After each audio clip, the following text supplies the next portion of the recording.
મિત્રો, ગીરા ગુજરીની ચેનલમાં દિશા બ્રહ્મના 36મા મણકામાં હું ડૉક્ટર કેશુભાઈ દેસાઈ આપનું હૃદયપૂર્વક સ્વાગત કરું છું.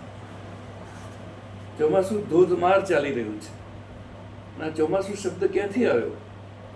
ચાતુર્માસ એ મૂળ શબ્દ છે, એમાંથી આ ચોમાસું શબ્દ આવ્યો છે.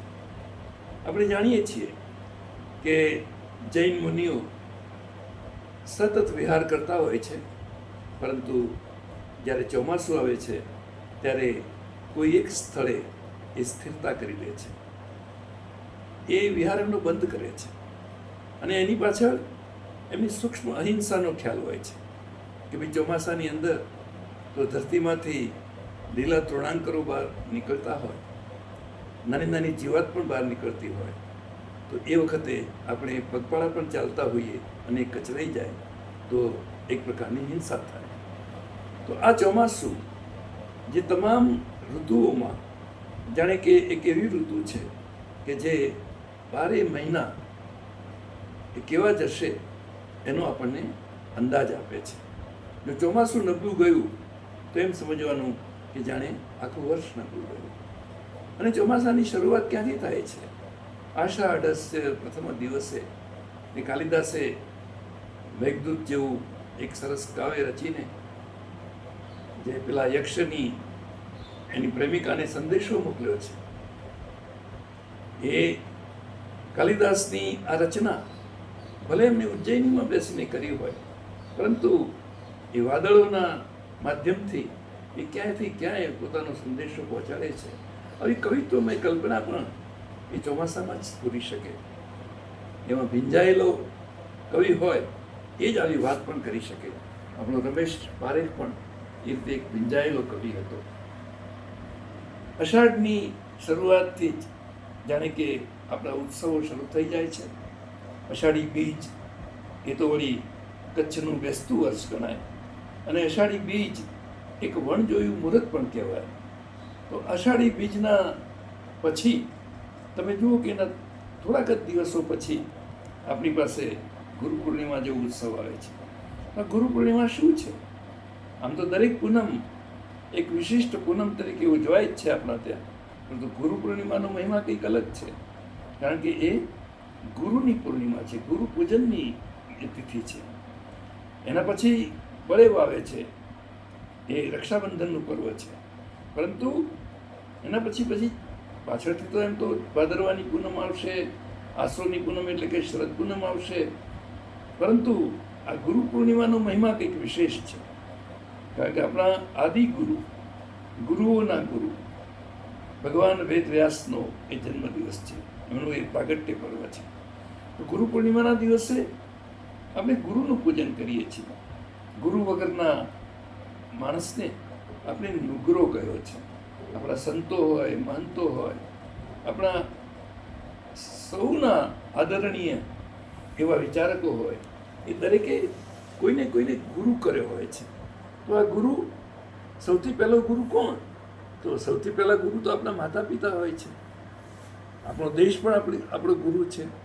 અને એ રીતે જોવા જઈએ તો દત્તાત્રેય ભગવાને તો 24 ગુરુ કર્યા છે. પુત્રાને પણ એમને ગુરુ માન્યો છે.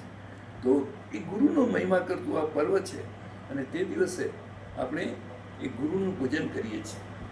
જ્યારે આ ગુરુની શરૂઆત થઈ હશે, ગુ એટલે અંધકારમાંથી પ્રકાશમાં જવાનું પર્વ, એટલે ગુ અને રૂ એ બે શબ્દો મળીને આ બને છે.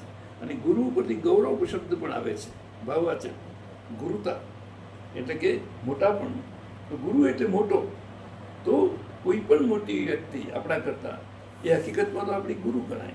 એની પાસે જે કંઈ શીખવા જેવું હોય તે આપણે શીખવાનું હોય. આપણે શિષ્ય ભાવે એની પાસે જે સદ્ગુણો હોય એ સ્વીકારવાના હોય. આપણા દેશની અંદર ઠેક ઠેકાણે, દેશમાં જ નહીં દુનિયાભરમાં આ ગુરુનો મહિમા છે. આજે બધા આપણા પૈગંબર થઈ ગયા હોય, ભગવાન બુદ્ધ થયા હોય, મહાવીર સ્વામી થયા હોય, અને જગતગુરુ કૃષ્ણ થયા હોય, આ બધા ગુરુ છે. કૃષ્ણના વખતમાં જ બીજા વિદ્યાગુરુઓ હતા. કૃષ્ણના પોતાના ગુરુ સાંદીપની હતા. અને રામના પોતાના ગુરુ વશિષ્ઠ હતા, વિશ્વામિત્ર પણ હતા. તો આ બધા ગુરુઓ કરતાં કૃષ્ણ જુદા કેમ પડે છે? કારણ કે એ ખરા સમયે આપણને બેઠા કરે છે, આપણા વિષાદમાંથી આપણને બહાર લાવે છે.